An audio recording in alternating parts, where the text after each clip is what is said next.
Wilder out in Saudi. Up against Parker, Parker wins it. This man to my right, Simon said, if anyone's going to cause something, what might be regarded as an upset in Saudi, it will be Parker. And Simon was proven to be right. What did you see as a top trainer, Don, in Wilder? Or more importantly, what did you not see?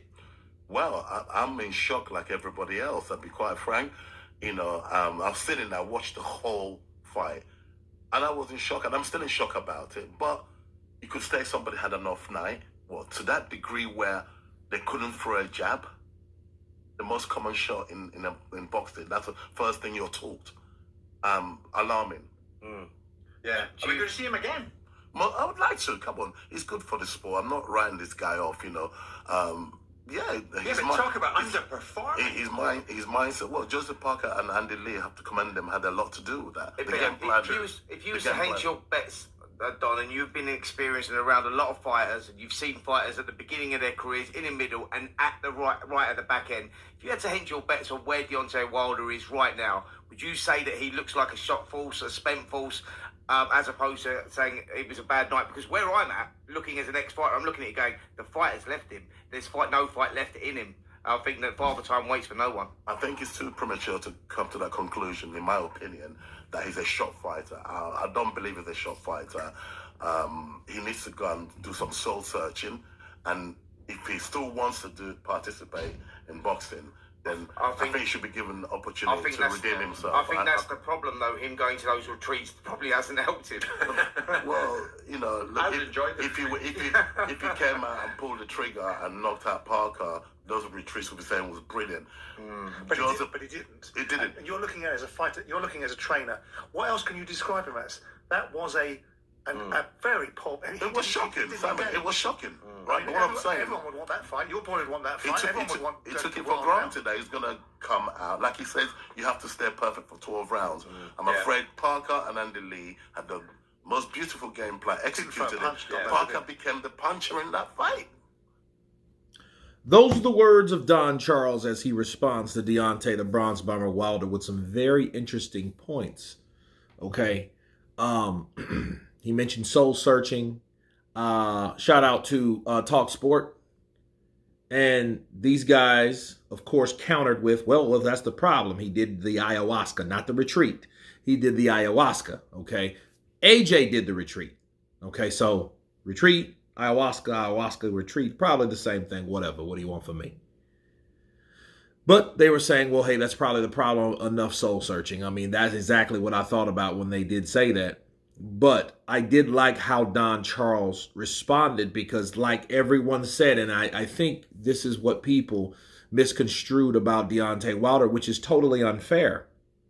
If Deontay Wilder would have knocked out Joseph Parker in the 12th round in the last 10 seconds of that fight, you know what would have been the outcome? The outcome would be he's brilliant. Why? Because he's done the same thing and he's managed to do the same thing to every fighter that's ever been in there with him. Do you guys understand Joseph Parker is the only man that Deontay Wilder has not put on the seat of his ass? Okay? Where Joseph Parker is, he's standing alone like the Sprite right here. He's standing alone. Why? Because he's the only man that hasn't suffered the pushback or the damage or the repercussions of the right hand. Okay? He's the only man. See, Tyson Fury can't say that because Tyson Fury, between 3 fights, he's been down 4 times. Twice in the first fight and twice in the 3rd fight. Okay, so he's been down 4 times. Because of Deontay the Bronze Bomber Wilder. Joseph Parker is the only man that can say different. Okay? And yes, credit to Joseph Parker. Credit to Andy Lee. Credit to them both because they both did what they supposed to do. Andy Lee, if like I told you guys, if anybody knew it, Andy Lee knew. However, what Don Charles said, and this is another point, He had a bad enough night not to be able to throw a jab. I didn't understand that at all. And the more I think about the way Wilder moved around, danced, moved around, danced, pawed with the jab, not really going there. First thing I thought about was, for one, Malik Scott, the way he fights. Malik Scott fights exactly like that, people. He fights exactly like that. He fights like a guy that's in there damn near pawing a jab to waste time to run the clock down. That's how Malik Scott is one of those guys that people hated to see. And a matter of fact, I'll go a little deeper than that. Okay, if you guys can remember, let's go back in memory lane when Luis Ortiz was with Matchroom. A lot of people still don't know that to this day. Luis King Kong Ortiz was once with Eddie Hearn's Matchroom. And this was way before DAZN. Okay? One of his opponents was Dave Allen, which he knocked out, and Malik Scott. People, don't you know Malik Scott versus Luis Ortiz? He also fought him, and this was no dive. This was more like a person that was in a sparring match. Do you know Malik Scott stanked up the joint with the way he fought Luis Ortiz?